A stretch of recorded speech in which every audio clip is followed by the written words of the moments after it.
And we are live. Welcome to Unlimited Reads, everybody. Hope everyone's doing really well. I'm so excited to announce that I'm doing my first live interview with Michael Robertson Jr., the best-selling author of the Lance Brody Supernatural Suspense series. Now, he is actually standing by, so I'm going to bring him in. Michael, it's so good to meet you. How are you? I'm doing well. Can you hear me? Good. Yes, loud and clear. Am I coming through okay? Yeah, a little far away, but I think I can make you out. Okay, I've just brought my mic a bit closer. How's that? That's better. Oh, good, good. So, how have you been? Things gearing up for the holidays over there? Yeah, we're about a week away from Christmas, so it's well. And believe it or not, I'm in Virginia, and I think they're actually Yes. forecasting some snow, so that could Oh, be a wow. white White Christmas. So Christmas, here we come. Yeah. yeah, Very good. So, I just thought while we're waiting for people to jump on, Michael, I'll have a bit of a chit chat. Now, I noticed that Stephen King's It is your favorite book, and I completely respect that. The Shining is mine, myself. And as a matter of fact, this month, for the rest of December, I've decided to treat myself to just devoting the last few weeks to reading it myself. oh nice. And I just absolutely love it, like you probably do. And do you have any favorite parts of it that you really love?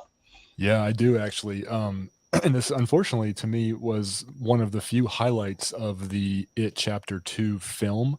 One of my favorite bits of the It novel is when the Losers Club comes back to Derry and they meet for the first time again at the Chinese restaurant. Yep, There's some beautiful pieces in there just about nostalgia and seeing your old time friends from your childhood and just some of the emotions that come along with that. I love it. And I yeah. always tell people that I love it not for the scares, but for the losers themselves. Absolutely, yeah. They're the core ingredient to the book, I think. And look, one of my favorite chapters, my all-time favorite chapter is the apocalyptic rock fight. I just can't think of a better chapter than that one. And you know, when the Michael is making all the phone calls to them, and we get the stories of where the losers are currently in their lives. My favourite story arc there is Bev, when just the whole relationship between her and Tom Rogan and the intensity of those scenes where she lands a couple of good licks, doesn't she? Oh yeah. Bev is not to be messed with. That's she definitely I think has probably the most raw story as an adult compared to the Absolutely. others. Yeah, so I Yeah. agree. It's a great part.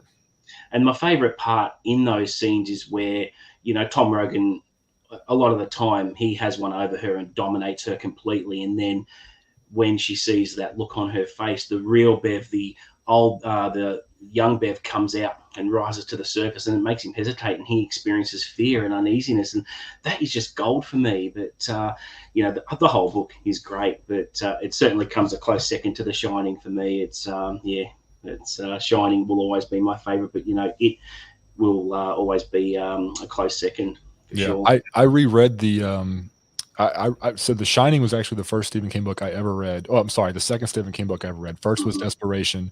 I read The Shining when I was 13, and then I didn't reread it again until probably 4 or 5 years ago and just kind of Yeah. experienced it as an adult, and yeah, it's brilliant. So early King is the best King in my opinion. He just I mean, he was on a different level. Oh yeah, it's my first Stephen King book that I discovered when I was 15 was Christine. I was, one of these loners who moved to a new town and that sort of thing, and found comfort in books. And browsing the shelves, I thought, oh, what's this book? It's got a possessed car on it. What is this? And the rest is history. Fell in love with it, and at the time, I just devoured his whole backlist like there was no tomorrow. And yeah, obviously, the rest is history. Still a fan to this day. So. Yeah, really good stuff. So I love that you're a fellow Stephen King fan, and I feel I could probably talk to you all day about him, but Yeah, we could probably probably won't have to dedicate this your entire live stream to Stephen King and be fine. That's right. Yeah. Now, the other thing I wanted to quickly chat about as well, and I know you've mentioned it on Midnight Coffee, which is a fantastic blog, by the way. I think you've changed platforms recently, and yeah, do we can be cautiously optimistic with Mike Flanagan at the helm for the Dark Tower? Yeah, I yeah, think. I can't think of anybody better. It's had so many failed attempts and so many almost starts over the years. I mean, might as well give it to Flanagan. He's been rocking it with King IP for the last decade, it feels like. So He has, go yeah. So for it. it's going to be in good hands. So and I've got an unpopular opinion about the Dark Tower movie as well. People hate it. As I get older, I'm a little bit more chill, and if that's what we got, well, I'll take it. And even though it wasn't what we wanted, it was still fun to see all the Easter eggs and see what they did with it. And yeah, so it was It really wa yeah, good. it was fan service to a certain degree, and I thought Idris Elba was great, as Roland, Yeah, but I wouldn't mind seeing him as the gunslinger in this, Flanagan adaptation. It was just I I don't think they knew what to do with such a large story and to cram it into one movie, and, it's always gonna be, I think now in the golden age of streaming, it's gonna be something that's gonna need the Game of Thrones treatment, a solid 7, 8 seasons of, "Let's absolutely. get the whole story in." Yeah, for sure, definitely. All right, so it's about 11:30. People should be jumping on soon. So I'd like to formally welcome you to the channel. Really appreciate you taking the time out to have a chat with me today. I figured we'd probably budget for about an hour, if that's okay with you, Yeah, or whatnot. absolutely. Yeah, that'd be good. All right, so well, I thought I'd kick it off with The End House, which is obviously your latest novel, which was released in October. I think I speak for all the fans where I would say that it's been very, very well received. I think you've been enjoying a little bit of that success, I think. Yeah, yeah, the End House was one of those moments where I'm glad people like it because I spent basically the last 5 or 6 years writing nothing but my Lance Brody series, and, then Yeah. had a spinoff with Shiffy PI, who was from the Lance series, and I just got the itch, to write something that was going back to more of just a straight horror, fun, campy story, and I had a couple ideas that kinda meshed really well together that became the End House, and, yeah, so far the readers seem to have liked it. Yeah, well, I really enjoyed it purely for the fact that, well, it pulls you in from the opening chapter. We centre on um, Declan Shiner, who's the main character. He wakes up and then all of a sudden he's experiencing all these things, and we don't know what he's doing in the house right away. And it alludes to his turbulent past with what's going on. So I think you laid the groundwork there pretty well. Did you have an idea of where the novel was going? I mean, did you uh, outline it, or did you just go with the instincts that most writers do? I knew from so I had I had, an image in my head of this guy who was a writer, and he was in this old house, and he was drinking coffee, and for some reason, that just kinda stuck with my head, I couldn't shake it. It's not even a very original image, but what I had, I liked, and I held on to it, and I said, "I wanna write, and I said, I wanna see what this guy's doing." And then I was also toying with the idea for writing a series of horror short stories, and I wasn't sure which one I wanted to work on first. And I was actually sitting at one of my daughter's softball games on the bleachers, and it sounds so cliche, but I had one of those light bulb moments where I said, Mm-hmm. "Holy smokes, this could be the same book. These could go together." Yeah. So then I kind of started laying the groundwork.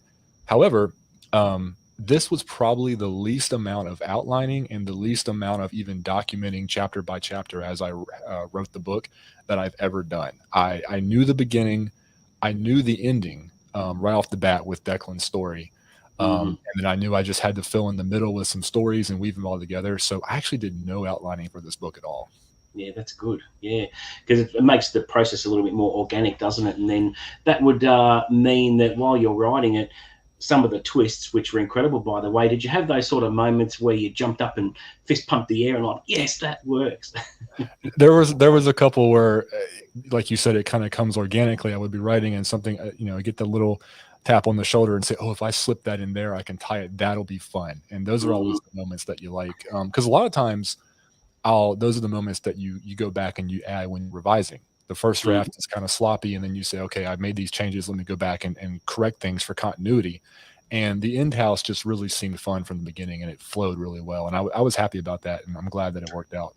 Yeah, that was evident because I ripped through it. The narrative pace was really, really fast, and with the twists, if I can, this won't be a spoiler or anything, but I really, really a key moment for me when reading it was we have all these characters which experience this house, which is a central nexus for the whole story, which the house. Um, a bad house is a very well-worn trope, and you swing it on its head and do something completely original, which is really, really difficult to do. And I felt that there was a real moment where Willow is looking up at the window and she sees someone there. And up until that point, I thought, oh, there's all these conflicting timelines. But in fact, when I read that passage, I put the book down and I literally looked off into space, and I'm like, oh, holy shit! It's it's not conflicting timelines; it's something else completely. Which it has parallel elements with these characters, because the house essentially is the constant in this little universe. Right. And that was a real moment for me, and for an author to make me do that, it was a fantastic moment. It really was. And so have you I'm had glad. much feedback I'm about glad that? that you liked that. Yeah, I'm glad you liked it. It was, I've been joking with my readers where, on Facebook and so on and so forth, where I say essentially this book is full of tropes, and that's by design to a certain degree, because I just wanted to Mhm. write some fun horror. And at its core, horror is nothing but tropes. But I knew that I'm going to fill it with tropes, and I want to just try to do just enough to put my own little spin on it. And, Yeah. from your reaction, it sounds like I did a decent job, hopefully. Yeah. And the thing, what the driving, the underlying questions you ask throughout the book is, when's he gonna unpack the goddamn U-Haul? Yes. Yes. If it was me in a house that I just purchased, I'd be wanting to move in straight away. And I'm like, why isn't he unpacking it? Which all those answers are revealed in really good fashion towards the end with the twists and that sort of thing. And it's good to be asked those questions, because it just keeps you reading. And I think I suspected things by the table of contents, because the characters of his wife and child in the characters were there. They weren't in the table of contents, and I'm like, oh, I wonder when they're going to get their say. But without spoiling anything, I thought that was pretty good. So Yeah. and the I can tell all through the book there was the King influences there as well. So it was pretty evident to me. And the little similes you use, I mentioned in my review about the bottles you described in the corner. One was like an opponent down for the count in the boxing ring. Just those nice little images are I, great. And I was so happy. I watched your review, and I was so happy that you mentioned that one passage, because, I think my suspicion is most writers, they never really are super confident in what they've written. The book is never as good as the idea in their head. There's always room for improvement, and I feel that way a lot. I have tremendous imposter syndrome. When I wrote that passage, I was happy about it. That one with the boxer and the aluminum can. For some reason, that one stuck out to me, and I was so happy when I heard you bring it up in your review. I was like, okay, I got one. That was You good. got one. Yeah, definitely. Now, what else have I got here? So, let me just have a look here. So, nothing is as it seems in the book, and I think the murder scenes are very well written as well. It gets pretty violent, doesn't it? It does, and that was by design. Like I said, I wanted it to be campy. I wanted it to be fun, and my Lance series has some moments of brutality in them that usually revolve around supernatural to a certain degree. So I was happy to jump into this and write some of those violent scenes, because that's it's crazy to say, but that's the fun part, where you just get to kind of spill some blood and do some just Mhm. put the violence on the page, because sometimes you can make it unexpected, and that's even better.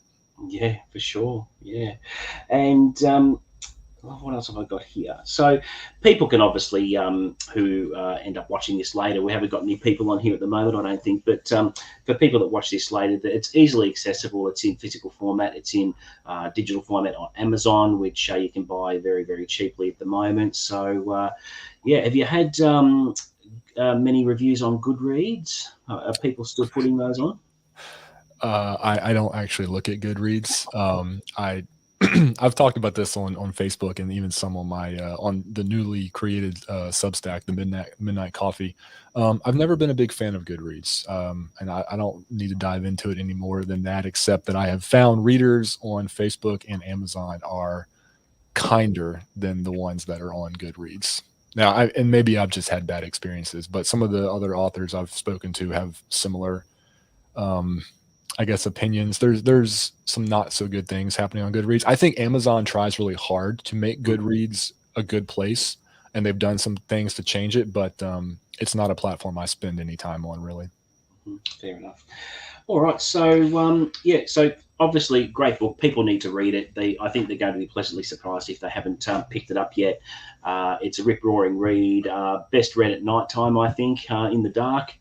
But yeah, no, really good stuff. It was really, really impressive. So we'll touch upon Lance Brody at the moment. Now, I am a little bit behind. I read Dark Beginnings and got instantly hooked, and then I went straight on to Dark Game. And because I'm reading it in December, in early next year, I'm going to be binge reading the rest of them. But I really found the character fascinating and how he came about. And I thought his mother was very, very strong as a character as well, because they were so tight. And ultimately, what she does for him, which, if I'm guessing right, it has effects further down the series, wouldn't it? It does, yeah. His mother, while not present for the majority of the books, is a constant throughout the series, Mm-hmm. in several ways, and especially in Dark Choice, the seventh book, which came out about a year ago now. It's hard to believe it's been about a year, but yeah, Yeah, she's a constant for sure, and dictates a lot of who Lance is as a person. yeah. And Dark Beginnings was such a really quick read. I had to read Dark Game straight away, where he comes into a small town and there's a football team there that was performing really badly until new coaches come in and lift things up, and they start winning championships and that sort of thing. But there's the underlying evil behind the whole story. I found it real again, where you could pick any kind of evil entity, but you chose something really original again. I hadn't read anything like that at all with the supernatural entity you chose for that. It was pretty badass, wasn't it? It was, and I have no idea where I even got that idea from. Now that you brought it back up, I remember writing it, obviously, but I cannot remember where I got the original idea. I did write. I think I've said this before on a few of my posts. I did write Dark Beginnings after I wrote Dark Game. I wrote Mm-hmm. the prequel before or after the first novel, and again, going back to the that insecurity and imposter syndrome, I think that the Lance books only continue to get better as they go. I think my writing, grows hopefully, and I think the character Mm-hmm. grows. So if you enjoyed Game, I think you're really going to like the rest of the series. I'm really looking forward to it. And I'm predicting, because I'm a bit behind, but you're not dishing out Lance's powers all up front, are you? You're sort of giving us a little bit of a taste, and I think that's what's enticing me to read on, because I want to see what Lance is capable of. We've seen a couple of glimmers where he doesn't realize his potential yet. I think he's got big things in store, and I'm predicting hopefully he kicks some ass as the series goes on. Yeah, by the time you get to Dark Vacancy, which is book 4, um, yeah, he starts to grow and he starts to kind of come into his own, and there's some really fun climaxes in those later books. Yeah, wow. And so you've recently released the whole 7-book series as one compilation, which is great. I obviously bought my copy. It was about $13 Australian here.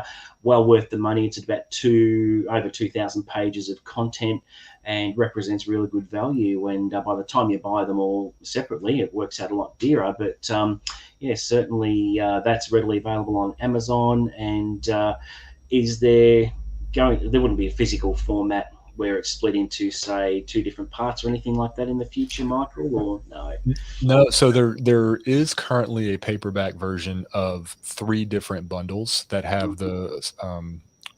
the books 0, 1, and 2. That's one bundle, and then there's 3 and 4, and then there's 5 and 6. So there are some paperback bundles that put them together, but yeah, the all 7 together is a little too large for a paperback. So yeah, and it also would probably be a little more expensive than a reader would want to pay for one big paperback, when that kind of goes against the idea with the ebook bundle, is making it more economical for people to get the whole Lance series. Sure.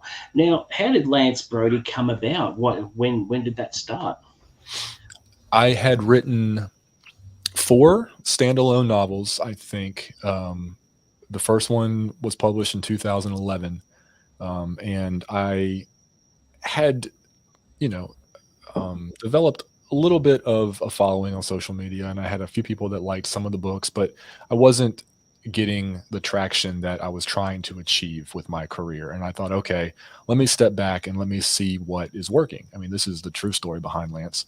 And series, readers love series. I love Hmm. series. There's several series that I love. You can't, and once you fall in love with a character, Yeah, you people will continue to want to read that character. And I thought, you know what, I'd absolutely. like to create something like that. And I sat around, I was just thinking about what I liked to read, and I kind of started cherry picking little ideas here and there from series that I loved, and I kind of made Lance, who's a bit of an amalgamation of a lot of other book series that I like, and I just kind of made him my own and didn't look Yeah, back.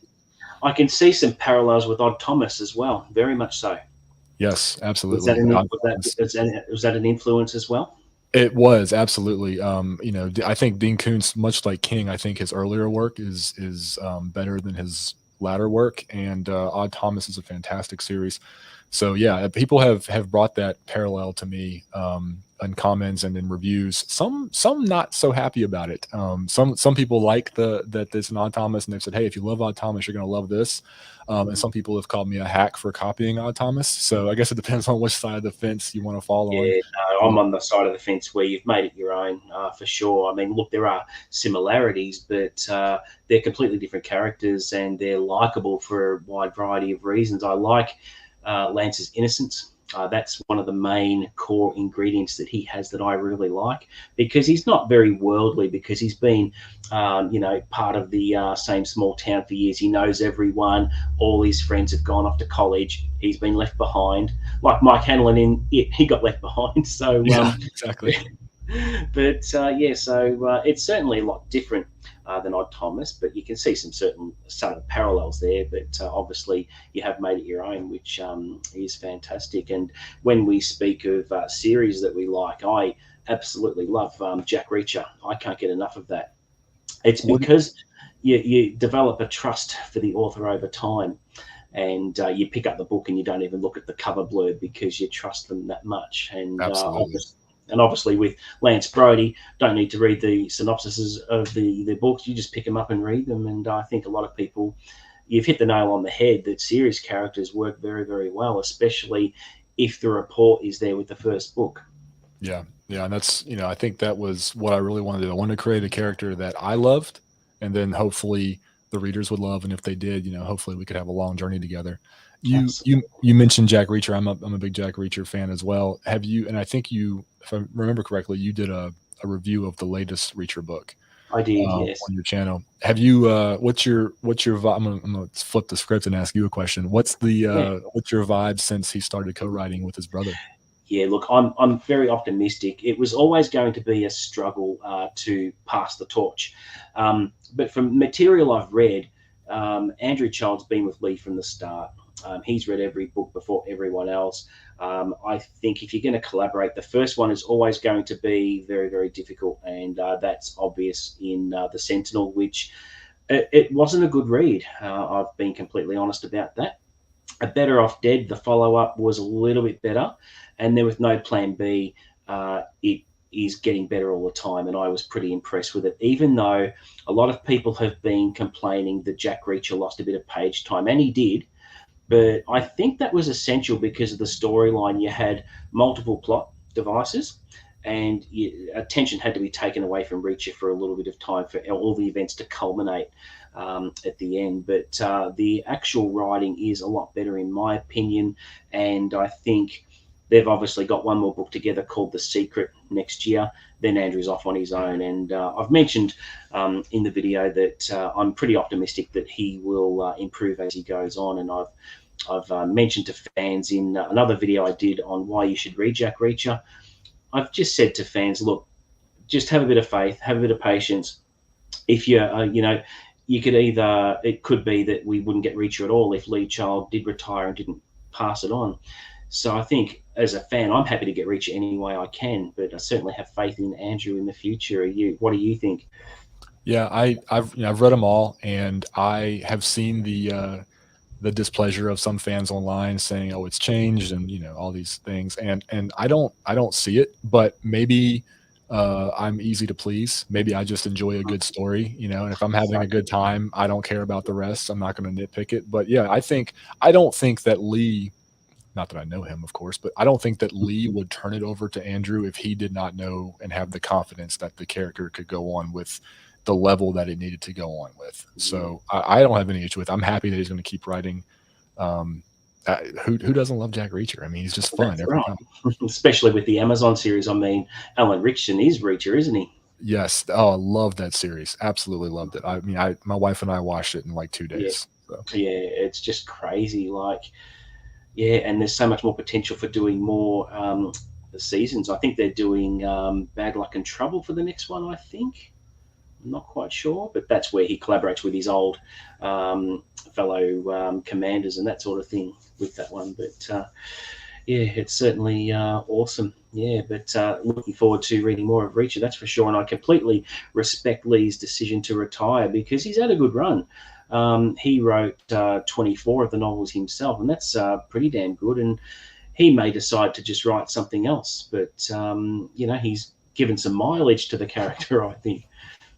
yeah, he's had a heck of a career. So I mean, he's earned everything he's got, and he can go do whatever he wants now. And I mean, if anybody wants to complain about that, then sorry for him. Yeah. Do you have any a favorite Reacher novel? One that stands out more than others? You know, honestly, I have not read all of the early ones. I've read probably the first five, and then there was a gap, and then I've read all of them for probably the last 10 or so. There is a gap in the middle. Hmm. But I really love the original novel, Killing Floor. I listened to that on an audiobook going on vacation, and it's actually what pulled me into the Reacher series. I started at one and didn't even really know what I was getting into. Um, I just have a love for like the small town mystery, which is probably apparent in my writing, and something about that one just I thought was so neat and so cool. And Reacher is such a great character, so I'll probably say the Killing Floor, even though I'm sure uh, Lee got better as a writer over the series. That first one has a special place in my heart, I guess. Yeah, for me it was Echo Burning. I found the mystery of that one was very Mm. intricate, really a lot of complex elements to it. And I'm a bit of a softie. I like how Reacher interacts with the small girl at the end. You can see, you don't want to mess with him because you're dead if you do. But then he has this tender side with kids, and he has a little moment with a young boy at the end of No Plan B as well. He Yeah, gives him his folding toothbrush, because the kid's going out on his own. And he says, "Oh, you'll need one of these." yeah, Sort of things. But he's got that tender side. He's also got the intellect as well, so he can beat you to pulp, but he can think through mysteries and solve the crimes and that sort of thing. So he's a pretty all round character. People can see him as a thug, but it's just not the case, in no. my opinion. And we've gotten to the point now with Reacher where, and I think this is the brilliance of what Lee created. You get to the point where if he ever, very rarely in the series, at least in the books that I've read, does he ever get his back completely against the wall? Right? There was one Mm, book I remember where I think a guy broke yeah, his nose and he was locked in a basement, and in that moment I was like, "What's going on?" Reacher doesn't get yeah, hurt. Reacher doesn't lose. Like, I don't like this. Get him out. And yeah. it's amazing. Like, he's created almost a superhuman character, and we've completely accepted it because it's just so fun. Absolutely. I think that one was A Wanted Man. And there's another instance, I think it was just before Make Me. He gets a clock in the head with a baseball bat, which resonates into the next book. He's still recovering from that. So he's virtually invulnerable, but he does take a couple of licks. And I think that's a very good decision on Lee Child's part because it shows a small bit of vulnerability there. If someone gets a good lick in, Yeah. he's a lot of the time he can avoid that, but with a baseball bat to the head, it's got to hurt. Right, right, right. Yeah, he's not Superman. He's close, but not quite. Yeah, yeah. So I'll move into a bit of general Q&A. Now, no one's attended yet. I'm not sure what is going on there. I'm not sure if I needed to send out the link to StreamYard or YouTube, because it's broadcasting live on YouTube as well. So hopefully some people turn up, but I'll ask you some questions. So what got you into writing in the first place? Have you always been one of the writers that have written from an early age, or did it come a little bit later? My love of writing essentially spawned from love of reading, which is probably pretty common with most authors. My mom had me reading books from as long as I can remember, so I've always an avid reader as a child, and I remember enjoying to write in grade school. I remember us. We had this thing called the Young Authors Contest in grade school every year, where we could write these little, kid stories, and they'd bind them in these neat little cardboard covers for us, and that was always fun. It was something I did when I was younger for fun.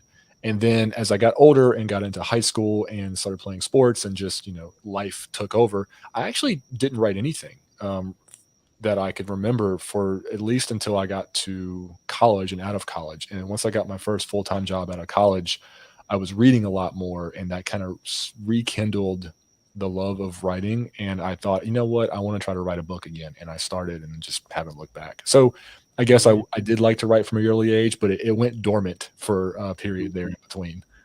Yeah, yeah, very good.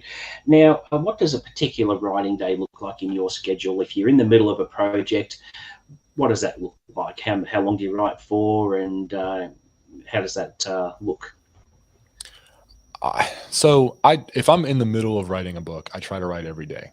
And basically, I want to try to get one chapter written a day. I am not somebody that can actually sit down in front of the keyboard and write for hours and hours and hours. Which sometimes I feel like, am I doing it wrong? Because I listen to and I read interviews with, some of the greats like Jeffrey Deaver and King and even Lee Child, and it's basically like, I sit down, I write for 4 hours, or, I write 2,500 words, or I get 6 pages a day. And I don't really do that. I write one chapter solid and I'm happy. My books usually aren't very long.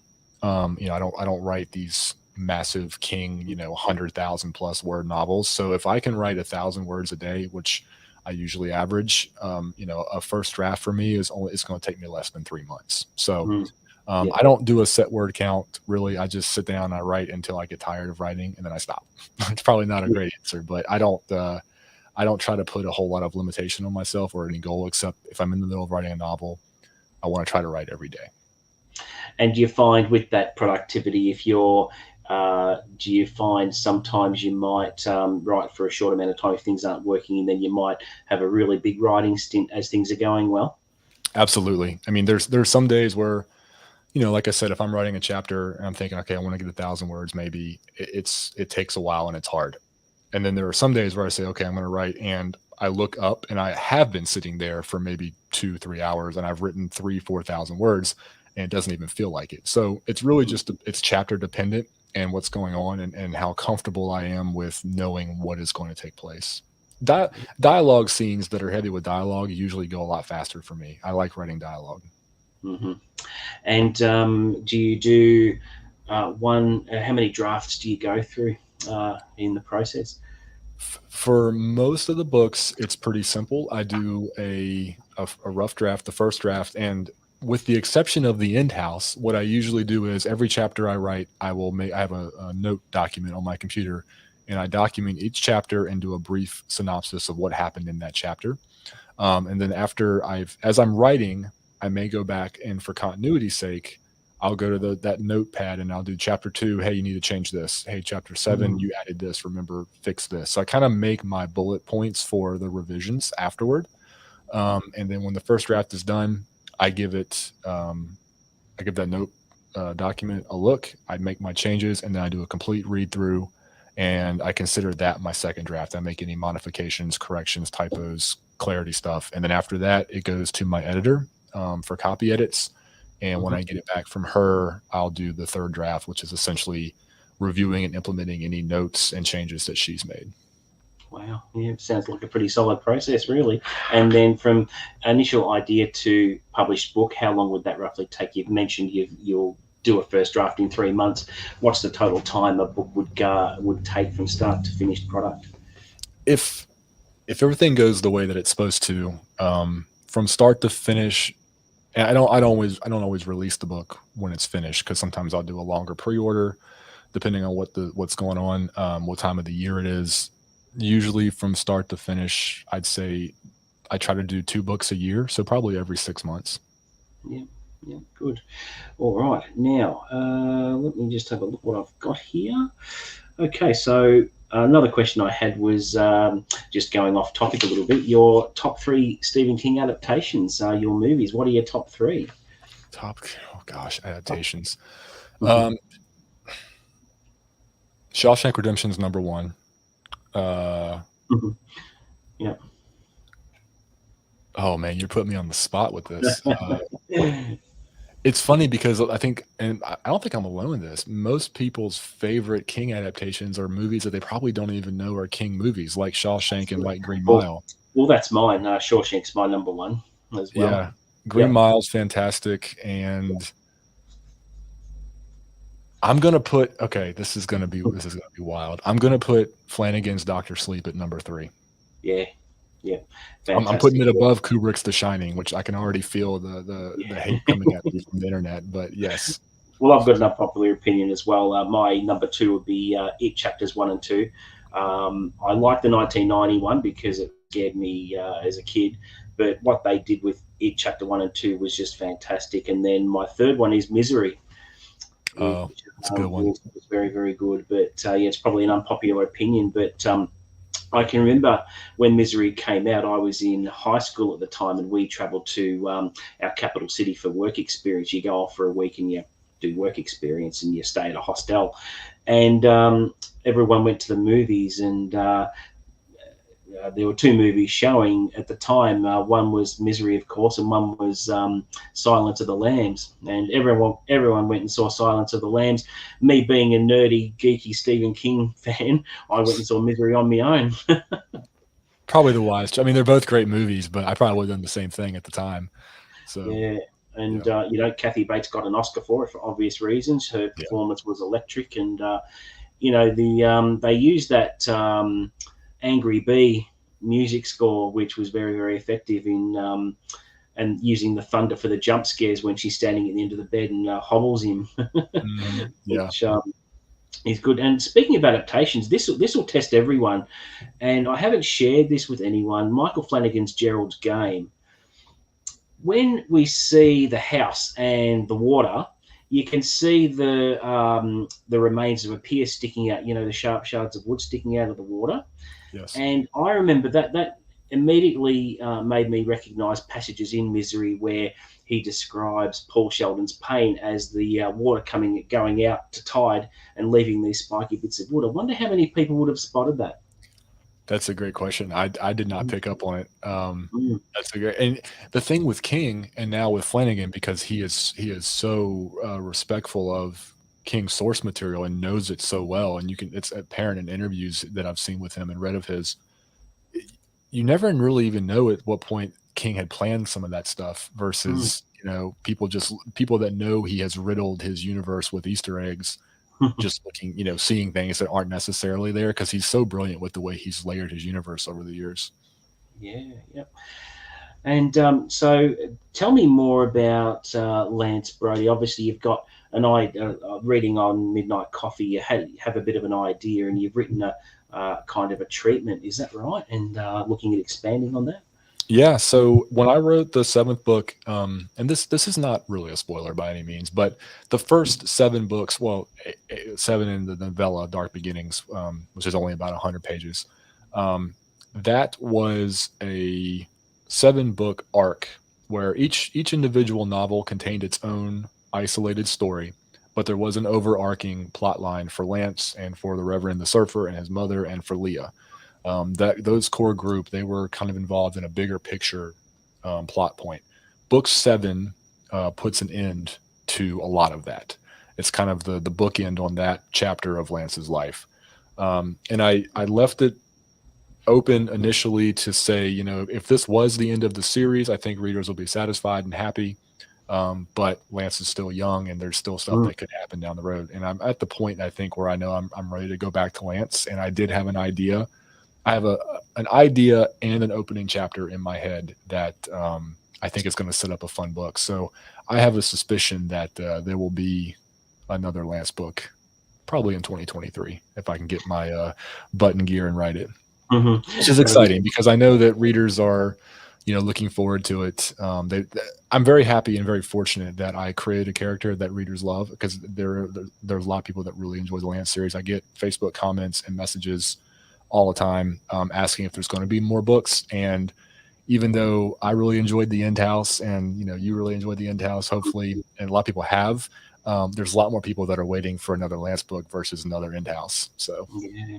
And with future books, are you going to keep up the trend where you're creating your own little universe as well? I enjoyed how Lance featured in Willow's flashback in the End House as well. So I think you've laid the foundation there. Are we going to see a lot more of that moving forward? maybe there's a callback to it's you mentioned earlier the King influence, right? I mean, people that have read Stephen King their whole life, you can't help but want to try to steal a little bit of that magic that he's made you feel by putting some of it into your own work. So I've always kind of played with the, this is all happening in my little universe. There's some other callbacks to some of my standalone novels and some of the earlier Lance books that you'd have to be a real keen reader of mine to pick up on. They're not very important. They're just fun.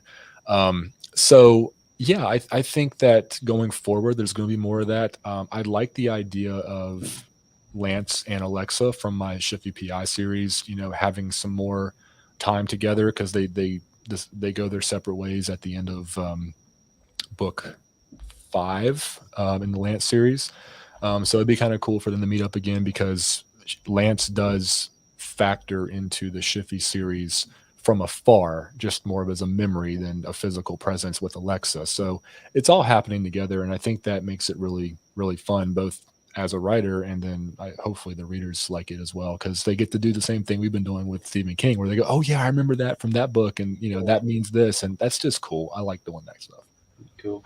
Now, here's a real left-wing question. How do you think how would you see this turning out? Because the End House is a constant, so it's obviously still there. How would Lance going head to head with the House? I'm not gonna lie.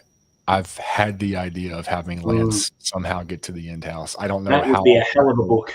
That would be I'm great. almost afraid to even dive into it because I don't even know what's going to happen. But it seems like it'd be a great idea. But then I have to write it, so I'd rather read it than write it. Yeah, because that sort of idea would give you chills, wouldn't it, if you had that? Yes, it's a great idea, and hopefully one day I can get an idea strong enough and a plot strong enough to write it because it would just be a blast. I think the fans would just eat that up like there's no tomorrow. I think, yeah, it'd just go into the stratosphere. That's something I'd love to see. So, yeah, but really looking forward to continuing with Lance and that sort of thing. And here's something else, which is a bit off topic. One of my favourite authors now that has only just happened this year is Rob McCammon. Are you familiar with his work?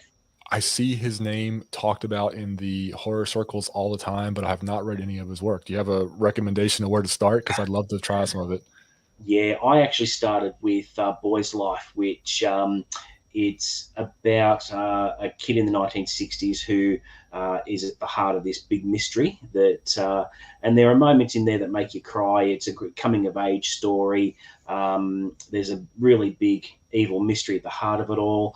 But I think a really good starting point, and I wish I started with this, is Blue World, which is a group of his short stories, which gives you the perfect taste of what his work is like. And I've reviewed both of those books on the channel. And he just has a really unique writing style where it's so organic and natural, and it just makes you keep reading the pages. And he does small town life really, really well, just like Stephen King. But elements of horror, but there's a lot of emotion in his writing that really affects you. And Swan Song has been compared to The Stand. Have you heard about that? I did. I almost bought the Swan Song on Kindle just last month because I was looking for something to read, and then I saw it was like 800 or 900 pages, And I just didn't have it in me right then to commit to something so big, but that's one I do want to check out. I'm glad you mentioned that. What was it called? Blue what? Blue World. Blue Yeah, World. I'm always looking for solid short story collections because yeah, I think short stories get forgotten sometimes. I love to write them, and I actually mentioned on Midnight Coffee, there's a Christmas themed kind of horror short story that I'm working on right now that I hope to have out before Christmas on right. Substack. I'd love to have short story collections to fill the gaps in between reading novels. Just I finished this, let me read a short story or two, and then jump to the next novel. And it's hard to find good ones. Obviously, I've read all of King's, but I've read Richard Chismar's short story collection. So yeah, maybe I'll add that one to be my Yeah, jumping point. Richard Chismer's excellent. And before I get on to that, with Blue World, that's the name of the novella in the actual collection. And you take this Catholic priest and a prostitute, and you have these two stereotypes which get turned around 180 degrees. So the prostitute in the story, it's how the Catholic priest becomes infatuated with her, and how they develop, and they completely turn into different people at the end, because the prostitute has so many different layers to her, and it just is so addictive.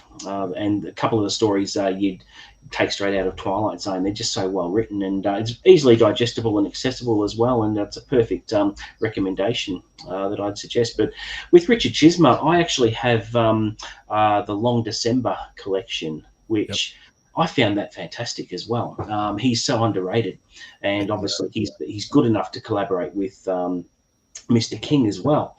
Yeah, really good. And Joe Hill is also fantastic. Yeah, Joe's great. Richard Chismar is. I'm so glad that I'm guessing, since you are such a book lover, that you know that he runs Cemetery Dance Yes. publication, and that's how him and King kind of got together. And I'm so happy that King saw the talent there. And King has done some interviews, you've probably seen, talking about the Gwendy series, Gwendy's Button Yes. Box and the three. And he basically said that it was Chismar's ability to write small town America that really drew him into wanting to work with him and to do this, collaboration they've been doing. And that's so apparent, especially in the Long December. And Chasing the Boogeyman, that book was one of those books that kind of you fall on one side of the fence or the other. There's not a lot of middle ground with it. You really like it or you don't. And I thought it was just completely intoxicating. I loved what he did there, kind of some meta, true crime. And it was a lot of fun. The audiobook is really good too. Yeah, he has a very intense writing style, which really draws you in. Yeah, I saw he was writing a sequel to that, which kind of surprised me. So I'm not sure what's in store after that story ended, but apparently there's one in the works. Yeah. Then we have Lorraine on the line here. Hi, Lorraine. Do you have a question for Michael at all?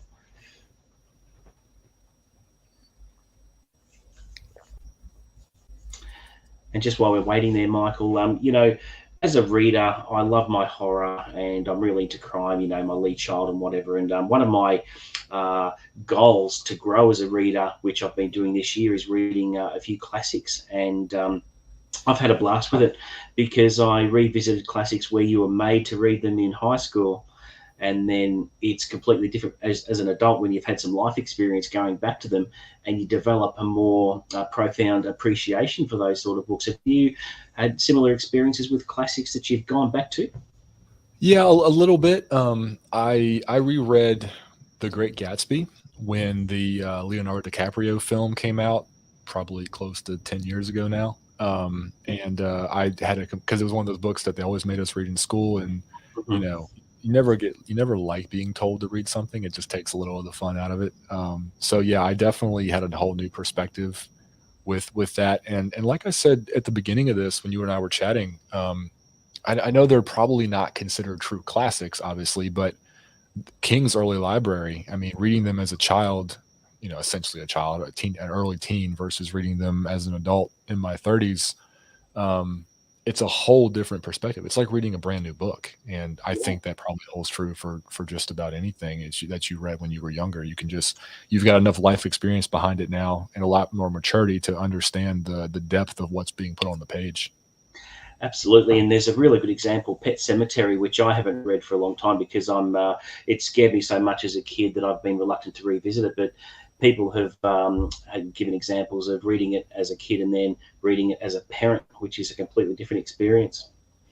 Which Yeah. yeah, so I should do that at some point. But yeah, just stepping outside my comfort zone has been very good for me this year. Next year, I'm going to be reading Agatha Christie as something a little bit different, just a couple of reading projects. And I've never read her before, but certainly going to do a reading project and review them on the channel and that sort of thing. But it's all about growth, really. Yeah, absolutely. I've been I have found recently that I've had a hard time finding really good horror that grabs me. And that's just on me. I don't know if this is my mindset right now or not, but actually been reading a lot more just literary fiction and even some romance off the Yeah. Kindle store. Just I mean, Mm. just as a curious reader and as a writer, I want to see what else is out there and what other people are doing. And with literary fiction, you get such strong character driven narrative that sometimes you lose with crime and sometimes you lose with horror that kind of drives more toward the action and plot. And there's just something really refreshing about that kind of grabs me and holds me more than some of the faster paced thrillers these days. Yeah, for sure. Yeah. And what else? Do you read a bit of crime fiction yourself? I like James Patterson. I noticed you like Greg Isles as well, and he's very underrated. Oh Um, man, Greg Giles, I recommend him to everybody. He's one of those ones where I say his name and people look at me and they go, "Who?" And I was like, "Stop yeah, what you're doing and go buy some, this series." yeah, Um, yeah, I yeah, love yeah. Greg Isles. I'm sorry, go ahead. No, Pencage is such a great character, and I'm up to Natchez Burning, and there's obviously a massive trilogy of books with the story arc of his father being, uh, tried for a murder, and I think it goes into a lot of detail, but I'm not quite sure how that pans out. But it's certainly something I need to get back into. But what were you going to say? Well, yeah, so the Pen Cage books are amazing. The original three was it Quiet Game, Turning Angel, and Devil's Punch Bowl. Yeah, Those that's are it. all great. And then the new trilogy I mean, just floored me. The new trilogy just absolutely just smacked me onto the floor. I loved it. And then there's a new book coming out next year, a new Pen Cage book Wow. coming out, which has me really excited. There was another one that he wrote, Cemetery Road. It was a standalone. It Right. also takes place in Mississippi. That was really good, also. Yeah. In terms of crime, I really like. I do like Greg Isles. I like Tana French. I Hmm. like. Oh shoot, I'm blanking on her name. She's so good. J.D. Uh, Robb. no. Gosh, you're gonna laugh me when I can't think of her name. Karen Slaughter. Karen Slaughter. I was just going to say Yeah, that. I really enjoy her work as well. Yeah, those are the names that jump out to me with crime fiction that I read right now. Harlan Coben's always fun. Suburban Yeah, Mysteries. I've got a He's couple of always things as well. Yeah. yeah. Um, He's kind of like Lee Child. You're not going to get a bad story, and you're going to fly through it. He's good for that one book a year that you just fly through. yeah. Now, how do you feel about Dean Koontz? You mentioned earlier that you prefer his earlier work. I do. Yeah. Any favourites that you have? Watchers for sure. Watchers is Mm, amazing. yeah. The Odd Thomas series again. Obviously had a big influence on some of my writing with Lance. There was another book I can't think of the name of it. Came out shortly after Watchers. I really liked Door to December, maybe, Mhm. um, or was that Richard Chismar? I forget. We said December before. Yeah, Dean Koontz is. I read everything Koontz was writing there for a while and Yep. loved it, and then somewhere I just started to get a different vibe from it. I don't know. Maybe it's just me. I love Yeah. what he's doing with Amazon, though. I love that he switched to Amazon for his publisher for the majority of his books. I did enjoy the series, the Nameless series, The the little Nameless short season stories. 1 and 2, fantastic they were. Yeah, that Yeah, was I great. enjoyed those for sure. It was good for me. I really enjoyed seeing somebody as prolific and as, you know, popular and arguably one of the greatest horror writers ever, right? To at this stage in his career to do something so different, to switch away from, his traditional publishing house and go over to Amazon and their imprint and try some different things. I mean, that I had a Absolutely. lot of respect for that. Yeah. I love all his earlier work as well, and my favourite is Lightning. which I reread early this year. It's just fantastic. Laura Shane is a character, and he's fantastic at characterization. She just stays with you for years, and it was my third time reading it this year, and I absolutely loved it again. And in recent years, though, I've had a really love-hate relationship with the Kuntz books. I thought I think it was last year, he wrote a really good one about the multiverse called Elsewhere, which was absolutely brilliant. I'm a sucker for alternate realities and the multiverse. That was great. Then he had one come out called Quicksilver, which absolutely disappointed me no end. Did you end up reading that one at all? I did. I read Quicksilver, and to me, it started out. I don't like talking negative about authors or other books, but Quicksilver grabbed me in the beginning, and then I kind of lost interest with it. He's been putting out so much stuff. He's so prolific, and you're right. It's kind of hit or miss. I did enjoy the other Emily. I liked that one. Yeah, that was good. Some of my readers have been hit or miss with that when we've talked about it. Mhm. So Yeah. it's kind of the cool thing if you're listening and you want to give Kuntz a try. Because he's on Amazon now, all the stuff's in Kindle Unlimited, a lot of the new stuff. So if you're a subscriber, you can basically try it with, not being out anything if you don't like it. That's it. And Big Dark Sky was actually quite good. I think it was, set on a Montana ranch, and I think I don't know what it was, Winter Moon maybe, that was set in a similar setting, which I need to go back and revisit that, because there might be some parallels there, and maybe a glimmer of something referenced in his universe. He doesn't actually have crossovers or anything like that, but I'd be curious actually to reread Winter Moon. But we're coming back to Quicksilver. I did read Big Dark Sky, and I thought that it had a pretty neat little twist near the latter half of it. That was good. Yeah, so that was good. The thing with Quicksilver for me was I felt it just wasn't finished. I felt like, where's the sequel? Did you feel the same way? It started out great, and then as it went on, I'm like, you can usually tell when you've got 50 pages to go that something's not right. Did you feel that way? Yes. And I feel like with Quicksilver, he also was building out a world that could be continued with the characters and what they were dealing with. So, I mean, who knows? Again, he seems to be writing faster than he ever has before. So we might see a Quicksilver sequel. Yeah, he's so prolific. I mean, he's got The House at the End of the World coming out in January, I think, and he's also got one called After Death after that. So, looking forward to that. And hopefully he does Nameless Season 3. That's a fantastic character.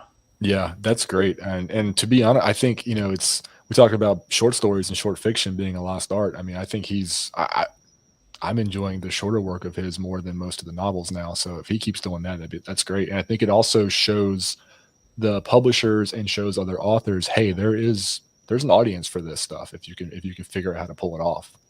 Yeah. And so looking forward to more of his stuff. And we don't know much with what Mr. King's got coming up. I'm sure he's going to have a couple of things. He's talked about his next. I think his next book is going to be Holly, another Holly Gibney book. Yeah. I need to get my butt in gear because I haven't read the Hodge trilogy yet, so I must get around to doing that. Yeah. All right. So what other questions do I have? Do you work on multiple projects at a time? I mean, you must have ideas and that sort of thing. Do you find that they're fighting for the top of the pile with certain ideas you have in your head? Would you have more than one idea in your head? I have never written more than one project at a time, although I did briefly toy with the idea for something I might want to do next year. Because there's something that I want to experiment with that's just not going to fall into my traditional wheelhouse. So I don't want to dedicate prime time to it. I want it to be more of like, okay, I did the real writing in the morning. Let me try this other thing at night kind of thing. But no, I have a hard enough time just writing one book at a time. I don't need to throw anything else crazy into the mix. Fair enough. And I'll just completely off topic. The weather over there, are you finding it a little bit unusual at the moment? Down here in Australia, we're meant to be having summer, and it's been really cold. Have you found the weather a bit crazy in where you are? Yes, actually, we've had a really strange year, especially the fall and winter. It's one of those situations where you go outside on Monday and it's 75 degrees Fahrenheit, and then you go outside on Tuesday and it's 40, and you go, why? How does this even happen? So we've been dealing with that, but I think we're getting into normal, just regular winter cold now, hopefully. Mhm. And here's probably a final question with audiobooks. Who would be your narrator of choice for your books to be made into audios? Well, I don't want to slight my current audio narrator. Joe Cliff Thompson has narrated all of my audiobooks, and he's narrated all of my Lance Brody audiobooks, and he's done a great job. Oh man, I've never been asked this question. I've been asked actors, who would you like to see play Lance Brody? I've never been asked the audio narration. And this is going to be a really strange answer, but and he talks a little too fast for Lance, but I'm going to get so much flack for this, especially from my wife. I kind of like Jesse Eisenberg just because Oh, yeah. he's so matter of fact with the way he just delivers lines, and there's almost a lack of emotion sometimes. And in my head, Lance is kind of like that. He's a lot more chill than most of Jesse Eisenberg's characters. Yep. But there's just kind of a matter of fact deadpanness to Lance that at least I hear in my head a lot when I write him, because he doesn't get frazzled very often. He's very cool and level headed. Yeah, he is. Yeah, he's been brought up really well by his mum. Yeah, for sure. And so that's pretty much all I've got. I think once this goes up on the channel, it'll get a lot of views and that sort of thing. But yeah, it's a shame there weren't more people jumping on to ask live questions. But as I said, whether or not I needed to widely publish the link to StreamYard rather than going live on the YouTube at the same time, I'm not quite sure how that worked. But it'll be a learning experience for me for sure, since this was the first one and I was going in a little bit blind because I hadn't actually used StreamYard before. But yeah. Well, regardless of whether anybody else watches it or not, I had a great time just talking with another fellow book lover, book nerd. I can do that all day long. So it's been an absolute pleasure. I've had a great time. Great, me too. And hopefully, when a new book comes out, I'll probably call upon you again, or even if we want to have a chat about nothing, or at some stage, I'm certainly up for that. But it's been fantastic having you on the channel. I've really appreciated your time because it is a busy period, especially with families and young families in my case as well.